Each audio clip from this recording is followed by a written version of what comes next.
jornada del Congreso Calilab y nos encontramos acá con la doctora Beatriz Perazzi, que ha tenido múltiples actividades dentro de este Congreso.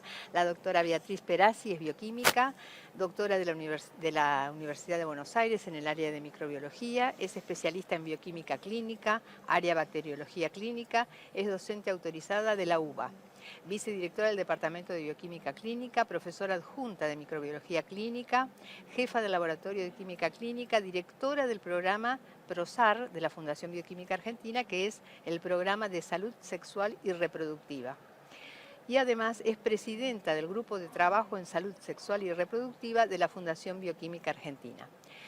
En estas jornadas del Congreso se han presentado las recomendaciones de la Fundación Bioquímica Argentina y le vamos a preguntar a la doctora cuáles son las recomendaciones que presentaron acerca del tamizaje de cáncer de cuello uterino y lesiones precursoras de HPV. Bueno, primero agradecer la invitación. Sí, conformamos un grupo justamente referido a salud sexual y reproductiva. La idea es ir abordando distintas temáticas en este aspecto que requieran de alguna recomendación desde la Fundación porque pueda ser necesario exhaustivar algo en el que haya alguna cuestión importante a definir, ¿no? En el punto del tamizaje del cáncer de cuello uterino, bueno, por lo que representa el cáncer de cuello en la mujer, que es el segundo cáncer en la mujer en edad reproductiva y la segunda causa de muerte inclusive.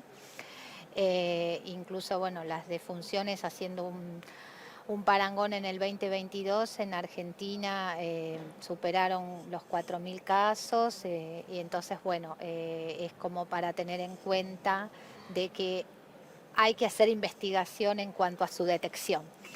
Preventiva, medicina preventiva. Exactamente. Entonces, bueno, ¿en qué nos podíamos posicionar nosotros? Sabemos que la OMS está trabajando un poquito ya desde el 2018, puso una meta como llegar a alcanzar, ¿no? Más allá del 2030, la meta de no tener más de 4 mujeres cada 100.000 en las que se detecte el cáncer de cuello. Y ellos tienen una meta para el 2030 que es, bueno, que el 90% de las niñas menores de 15 años ya estén todas vacunadas. Contra HPV. Exacto, contra el virus del papiloma humano. Que el 70% se haya hecho al menos alguna prueba de detección. Ahora vamos a ver cuál, que es las que queremos consensuar en la recomendación. Al menos antes de los 35 años una prueba y la segunda, el control al menos antes de los 45.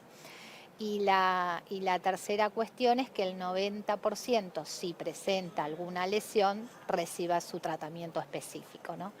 Entonces, en este contexto, la Fundación dice, bueno, tenemos que ponernos en el punto de la detección y qué recomendar.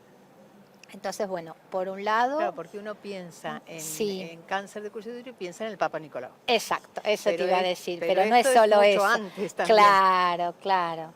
Obviamente que justamente eso es algo que abordamos, decimos la citología se va a seguir utilizando, no va a dejar de ser un método en el que todas las mujeres tengan que controlarse, de hecho lo pregonamos también, que ese control exista, seguir utilizando a través de la técnica de Papa Nicolau, pero es verdad que en cuanto a la detección, se llegó un poco tarde porque la sensibilidad de la detección, por supuesto que depende mucho de la experiencia del observador y de que el estudio se haga en laboratorios especializados en citología. Eso hace que quizás el rango sea un poco amplio porque el rango de sensibilidad en la detección de lesiones de alto grado va entre el 30 y el 80%, o sea, el rango es amplio, pero si estamos en el 30 es muy bajo. Claro. Y también tiene variabilidad de interobservador porque depende de la experticia en cuanto a una observación microscópica, básicamente. Entonces, bueno, la idea es buscar pruebas de detección que sean más sensibles, más en programas de screening uno apela a la sensibilidad. Incluso puede ser un poco menos específico mientras pueda abarcar a la mayor cantidad de la población. Claro, y más en este punto, exactamente. Y bueno, ahí es donde entra en juego la detección a realizar el test para detectar el virus del papiloma humano. y un poco, bueno, la postura de la recomendación es que se acompañen de las dos metodologías, ¿no? Por supuesto que sabemos de las realidades, que según en qué laboratorio se encuentren desempeñándose, algunos podrán tener más posibilidades que otros en hacer la detección o quizás lo tengan que derivar, pero bueno, no por eso no deja de que considerar de que eleva la posibilidad de detección y que la sensibilidad la incrementa, ¿no? Entonces, bueno, desde la recomendación elaboramos algunos algoritmos, establecimos sí la importancia, ya sea que se haga por citología o que se haga el test de detección, que este test, no te comenté, se puede hacer por distintos métodos. Lo que se usaba mucho hasta hace unos años era hacer la detección del ADN, pero por lo que se llamaba fingerprint, que es como hacer la detección de la copia del ADN, pero sin hacer amplificación. En los últimos años surgieron los métodos con amplificación génica, que tienen mayor sensibilidad, incluso no solo la PCR convencional, puede ser también en tiempo real, y se pueden hacer con o sin genotipificación. Entonces, mejor sería con genotipificación para saber el tipo viral específico. Donde sabemos que 16 y 18 son los más frecuentes, pero ahora con el tema de la vacunación, de que están incorporados en la vacuna, con el transcurrir de los años, las jovencitas, claro, que se vacunaron cuando comenzó, ¿no?, a ser parte de la vacunación obligatoria a los 11 años, ahora ya van a ir teniendo la edad de que puede cambiar la epidemiología viral, ¿no? Por eso los kits contemplan no solo 16-18, sino los otros tipos virales de alto riesgo. Entonces, bueno, un poco la recomendación apela a eso, a hacer la citología, el test de detección con o sin genotipificación, y elaboramos algoritmos para ambos contextos. El que puede hacer solo, obviamente, la citología, comenzará con eso, elaboramos todo un algoritmo de seguimiento, según el resultado de la citología. Si es normal, bueno, continúa con su algoritmo habitual. Si es alterado, ahí va a requerir de controles más exhaustivos, repetición de citología, y bueno, si se confirma las imágenes, bueno, se hará el tratamiento específico, o si requiere de una confirmación, se hará la imagen colposcópica y la biopsia de la lesión sospechosa, y si requiere su tratamiento. Pero bueno, ahí sí estamos apelando a la sensibilidad que tenga la detección citológica. En esta recomendación, si la realidad lo permite, es hacer la detección del virus del papiloma humano, y en base a eso, si es positivo, ahí incorporaríamos la citología. No se pregona tanto el co-testing, que sería hacerlo los dos en paralelo, porque en realidad no da mayor ventaja diagnóstica si el test es negativo, porque como el test es más sensible, entonces no tendría demasiado sentido. Recién frente a un test positivo, ahí sí le incorporaríamos el estudio citológico. Perdón que interrumpa. No. Estas recomendaciones que ustedes elaboran en base a la evidencia científica más reciente, ¿va dirigida a los laboratorios o también va dirigida a la comunidad médica? Y en realidad, no te conté cómo se elaboró el grupo. En principio, cuando elaboramos esta recomendación, ya para esta recomendación necesitábamos tener un grupo multidisciplinario, donde la comunidad médica, sobre todo trabajamos con médicos ginecólogos, entonces son los primeros que estaban más interesados y ayornados, por supuesto también en consonancia con las guías del Ministerio de Salud o guías de otras sociedades de ginecología, por supuesto no traemos una recomendación que sea contraria a un poco lo que hay un poco ya establecido, sino como establecer desde el laboratorio donde posicionarnos en la prevención y en las realidades, conociendo lo que es más sensible, pero también conociendo que pueden haber distintas realidades y cuáles serían las limitaciones si uno no tiene la posibilidad de hacerlo, ¿no? Claro, o sea que a la comunidad médica desde ya el mismo grupo de trabajo lo conformó. Eso no te pregunté cómo estaba conformado el grupo. Entonces había médicos ginecólogos, bueno, bioquímicos y especialistas en microbiología, y también con anatomopatólogos, porque como estaba todo el tema de la citología, médicos especialistas en anatomopatología. Eso también le da mucho más fortaleza cuando se se conforman grupos multidisciplinarios. Entonces, desde ya que va dirigido a la comunidad médica, desde que ellos mismos consensuamos con ellos la recomendación, y bueno, por supuesto a los laboratorios en cuanto a lo que tienen que hacer. También elaboramos una encuesta, después si querés te cuento. Sí, cómo no. O sea que los resultados de estas recomendaciones no solo irían dirigidos a los laboratorios, sino también a los médicos ginecólogos, que son los que solicitan esos estudios. Claro, ahora no solo habría que, si la realidad lo permite, solicitar la detección de la citología, sino del test, claro, y en función de su resultado ver cómo seguir. Claro. Y estamos haciendo referencia a una encuesta. Eso, sí, claro. Nuestra idea era hacer una encuesta inicial para tener la realidad, el estado de situación antes de emitir la recomendación. Ajá. Para ver cómo estaban los laboratorios. Ahí sí, a los laboratorios. Claro. Porque, bueno, ver justamente primero en qué ámbito se desempeñaban y después, bueno, preguntarles qué se hace. ¿Es en su laboratorio o lo deriva? Pero independientemente de ello, de que lo derive, preguntarle, ¿hace el tamizaje, hace citología, hace detección del virus? Que nos contesten cada una de esas preguntas, y si hace detección viral, ¿por qué método lo estaba realizando? Si es por ADN o por fingerprint, que sería la hibridización, o si lo hace con genotipificación o no. Y así teníamos una idea de cómo estamos posicionados. Y después la otra cuestión era emitir la recomendación y a ver si post recomendación teníamos alguna diferencia. Claro, que sería un poco el objetivo. ¿Y el relevamiento ese de la encuesta fue...? Está en pleno, digamos, por ahora proceso. Tenemos algunos datos, pero la tenemos disponible en la Fundación, como incluso yo aproveché el simposio para difundirla, el simposio de recomendaciones, para invitarlos a que participen, porque eso sería lo más interesante. Y hay un dato adicional que todavía no te comenté, que viene muy aparejado a la detección del virus y que también lo incluimos en la recomendación, que es hacerse un estudio de la microbiota vaginal. Ajá. Y sobre todo en el caso de que se detecte ya sea la lesión o que el resultado del test para el BPH haya dado positivo. Porque esto ya por estudios previos en los cuales yo vengo trabajando ya desde hace varios años, se ha visto que sabemos que el virus del papiloma humano es una condición necesaria pero no suficiente. Eso quiere decir que tiene que estar, pero no porque esté se va a desarrollar la lesión.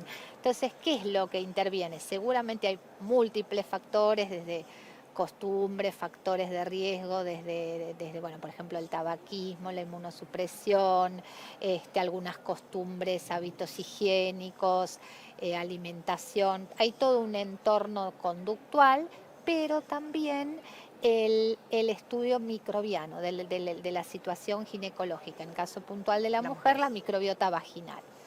Porque se ha visto que cuando esta microbiota es disbiótica, que quiere decir que perdemos la microbiota habitual en la edad fértil, que suelen ser los lactobacilos, ahí hay como una verdadera simbiosis entre el virus y los microorganismos que tienen este aspecto disbiótico. Es como que por un lado protege, exacto, es como un ida y vuelta, porque por un lado el microorganismo, estos que son representantes de disbiosis, le sustenta el ambiente para que se pueda desarrollar el carcinoma, y a su vez el virus es muy astuto y selecciona per se los microorganismos que le convienen a él para poder persistir y no ser clarificado o eliminado y avanzar en la lesión. Es una batalla entre seres vivos. Entonces como que sí, se conjugan los que se llevan bien, pero en definitiva el que gana es el virus para poder quedarse, digamos, y avanzar en la lesión. Entonces, bueno, esto viene muy de la mano porque ya la microbiota, por un lado, hasta podría ser un factor de predisposición a que no lo adquiera, dependiendo de qué microbiota, ya empezando desde ahí, porque una microbiota saludable, no disbiótica, ya hace que tenga mucha menos probabilidad de adquisición del virus. Claro, o sea que corregir la microbiota protegería de la infección. Por un lado de la infección, y si ya la tuviera, de que ese virus pudiera ser más fácilmente, lo clarifique si fuera no disbiótica Claro. y por lo tanto no progrese. Y si es disbiótica, sí que persista Claro. y progrese. Entonces le acompañamos a la recomendación el estudio de la microbiota, sobre todo frente al test de BPH positivo. Claro. Y ahí, bueno, ahí en qué recomendamos para estudiar la microbiota. Bueno, desde ya lo básico que tenemos muy difundido a nivel nacional, que es el estudio microscópico de Bacova, eso desde ya como primer puntapié. Y después, bueno, ahí sí de nuevo, de acuerdo a las situaciones de acuerdo a los laboratorios donde se desempeñen más o menos posibilidades, si podemos caracterizarla un poquito más en profundidad, porque Bacova nos va a decir, por supuesto, que con una gran eficiencia si es disbiótica o es lactobacilar. Eso sí nos lo va a decir con una eficiencia excelente. Pero el tema, bueno, si es disbiótica, uno tratará de regularizar, de buscar estos factores, si tiene que ver con... Claro, la idea sería tratar de corregir, que tampoco es fácil, pero bueno, siempre apelando a ver sus hábitos, ¿no? Sus conductas, salvo que haya alguna patología per se, por supuesto, ¿no? Una alteración hormonal, en ese caso, bueno, tendrá que ser tratada en forma específica. Pero bueno, si hay una disbiosis y no tiene síntomas, no es que tengo que ir a hacer un tratamiento antibiótico, sino que tengo que ver esos hábitos para corregirlos y tratar de hacerla más habitual. Más natural. Claro, si obviamente tiene alguna alteración sintomática, bueno, deberá ser tratada. Ese es un escenario que Bacova nos lo va a decir bárbaro si la paciente tiene disbiosis, pero puede ser que Bacova nos diga que tiene microbiota normal, que tiene lactobacilos. Entonces nosotros ahí decimos, ¿nos quedamos tranquilos porque tengo lactobacilos? Bueno, ahora hay varios trabajos y nosotros hemos hecho nuestra experiencia, porque como el estudio de la microbiota y la microbiota varía a nivel regional, es importante hacer el estudio en cada región. Entonces ahí nosotros tenemos hechos estudios por proteómica y por genómica, caracterizando las especies de lactobacilos. ¿Regional en qué sentido? Regional, bueno, te estoy diciendo, en nuestro país y en nuestro centro. Por ejemplo, trabajo en el Hospital de Clínicas, bueno, entonces ver, nosotros es el servicio de ginecología, funciona un poco como centro de derivación en pacientes que están afectadas por el virus y más si tienen lesiones. Entonces es una población interesante a estudiar. Y bueno, particularmente dijimos, bueno, en esta región de las pacientes que acuden al Hospital de Clínicas, ¿cómo estamos? Es igual que en otras regiones, como para ver nuestra situación. Y siempre con la intención de prevenir, porque si uno tiene una microbiota más normal, bueno, o qué es lo no normal para tratar, o no sé si lo podemos llamar normal, pero disbiótico, para tratar de regularizar, ¿no? Y bueno, ahí es donde las investigaciones nos han demostrado que según las especies de lactobacilos que tengamos, hay algunas que sí realmente son más protectoras y van a prevenir la adquisición del virus, o si el virus está, que no persista, y hay otras que no, como que serían como la etapa previa a una disbiosis, como que es casi estar en un estado disbiótico solo en una instancia anterior, porque son especies que no brindan tanta protección. Entonces, bueno, ahí decíamos en la recomendación si se puede caracterizar algo más, no solo por Bacova, las especies de lactobacilos, bienvenido sea. O sea que es un panel. Claro, si se pudiera, genial, o por lo menos plantearlo de que si la posibilidad está y si no lo puede hacer en su laboratorio, derivarlo, pero por lo menos conocer que es el tema de tener una paciente con una infección por BPH positiva es una población a la que hay que acudir a agregarle ese estudio, claro, conocer eso. Independientemente de que tenga o no síntomas a nivel genital, no es independiente de eso. Sí, claro. ¿Cómo recibió la audiencia estas recomendaciones? ¿Era algo nuevo para ellos? ¿Se sorprendieron o vieron novedad ahí? Sí, la verdad que primero nosotros mismos fuimos sorprendidos de que estaba el salón, el auditorio lleno. gente incluso sentada en el piso y hasta gente afuera. Después me dijeron que no había podido ingresar. Ya eso, digamos, no nos gusta lo de la gente afuera, pero sí gratifica que la afluencia y de que estén interesados. Y después uno lo piensa así, porque como uno está estableciendo bases, haciendo como puntualizando en cómo proceder, y sí, eso realmente tiene una aplicabilidad interés, importante, claro, que hace que la gente responda. se sienta atraída y venga, ¿no? Después hubo también varias preguntas al terminar, que eso también habla del interés, de cómo llevarlo a cabo, de qué tipo de test utilizar. También una persona preguntó si se podía hacer el autotest en alguna región más alejada, donde no, si dispusiera de todo un equipo médico. La recomendación per se no lo puede poner a eso como recomendación, No, porque obviamente la calidad no, de la muestra no va a obvio. ser la misma, y si estamos pregonando aumentar la sensibilidad de la detección, Y además estamos con la calidad de los procedimientos y la claro, etapa en la preanalítica, ¿no? recomendación no va a estar. Claro, Uno asume, por supuesto, antes que no hacerse nada a una mujer que está en una región muy alejada, bueno, pero no podríamos ponerlo como una recomendarlo no, recomendación. no, claro, claro. Eso surgió también. Así que sí, fueron muy, muy bien recibidas, se notó por las preguntas, por la audiencia. Después también cuando uno ya termina la charla, los comentarios posteriores estaban como muy conformes y como que estaban eh, contentos de que se llevaban cosas útiles, ¿no? Claro. De que podían implementar. Que eso creo que en general tiene el Calilab, ¿no? Claro. Bueno, Ese justamente le quería objetivo. preguntar, ¿qué apreciación tiene del Yo Calilab, de noto todas sus eso. actividades? Claro, yo creo que, bueno, lo habla ya la cantidad de asistentes, Sí, ¿no? Que tuvo este año, que me dijeron que batió récord. sí, sí, sí. 2.500 me dijeron, ¿es Hasta así? ahora estaba, pero la cuenta Así fina todavía no que está, pero está la ahí. verdad que eso es un orgullo para la fundación, y bueno, habla de justamente de todo este esfuerzo que viene haciendo todo el grupo de la fundación y cómo se van perfeccionando, ¿no? Calilab tras Calilab, buscando temáticas que sean de interés,